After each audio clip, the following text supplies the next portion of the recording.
अस्सलाम वालेकुम दोस्तों, साहिल ट्रक्स में आपको खुशामदीद कहता हूँ। दोस्तों उम्मीद करता हूँ कि आप खैर खरीद होंगे। सऊदी अरबिया के दो स्पेशल अपडेट्स लेकर आपकी खिदमत में हाजिर हुआ हूँ। आज के वीडियो में बात करने वाले हैं सऊदी अरबिया वज़ारत दाखिला की अपडेट जो कि गैर कानूनी तारकीन के हवाले से जारी की गई है। साथ साथ आज के वीडियो में बात करने वाले हैं सऊदी अरबिया गवर्नमेंट का एक ऐसा अनाउंसमेंट जिससे गैर मुल्कियों को बहुत बड़ा बेनिफिट जो है वो मिलने वाला है। डिटेल जो है आपके साथ शेयर कर रहा हूँ। वीडियो काफ़ी इंपॉर्टेंट है, ध्यान से इस वीडियो को देख लीजिएगा। सपोर्ट के लिए इस वीडियो को लाइक कर लीजिएगा, चैनल पर नए हो सब्सक्राइब कर सकते हो। सबसे पहले बात करने वाले हैं सऊदी अरबिया वज़ारत दाखिला की जारी करदा अपडेट जो कि हर हफ्ते जारी होती है। गुज़श्ता एक हफ्ते में 21,000 से ज़ायद गैर कानूनी तारकीन को जो है वो गिरफ्तार किया गया है, जिसमें से ज़्यादातर इकामा कवानीन की खिलाफ वर्जी करने वाले लोग और लेबर कवानीन की खिलाफ वर्जी करने वाले लोग हैं। इन सबको जो है वो डिटेन किया गया है और उनके खिलाफ जो है वो कार्रवाई का आगाज़ जो है वो किया गया है।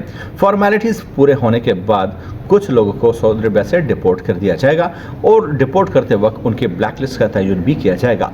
सो नेक्स्ट जो अपडेट है वो है सऊदी अरबिया सेंट्रल बैंक की जानिब से, जो कि काफ़ी बड़ी अपडेट जारी की गई है।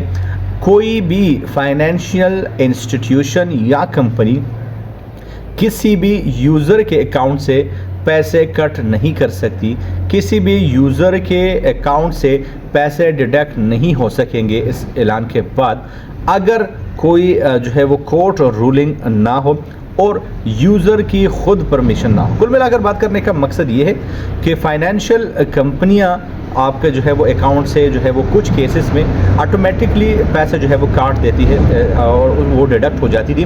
लेकिन अब सऊदी अरबिया सेंट्रल बैंक के इस अनाउंसमेंट के बाद जब तक कोर्ट का फैसला ना हो, जब तक यूज़र का परमिशन ना हो, कोई भी फाइनेंशियल कंपनी या इंस्टीट्यूशन आपके अकाउंट से पैसे डिडक्ट नहीं कर सकती, नहीं काट सकती। ये बहुत बड़ा announcement Saudi Arabia central bank की जानिब से जारी हुआ है। दोस्तों यही डिटेल्स आपके साथ शेयर करना चाह रहा था। मिलता हूं आपसे एक नए वीडियो के साथ, तब तक ले दीजिए इजाज़त। अल्लाह हाफ़िज़।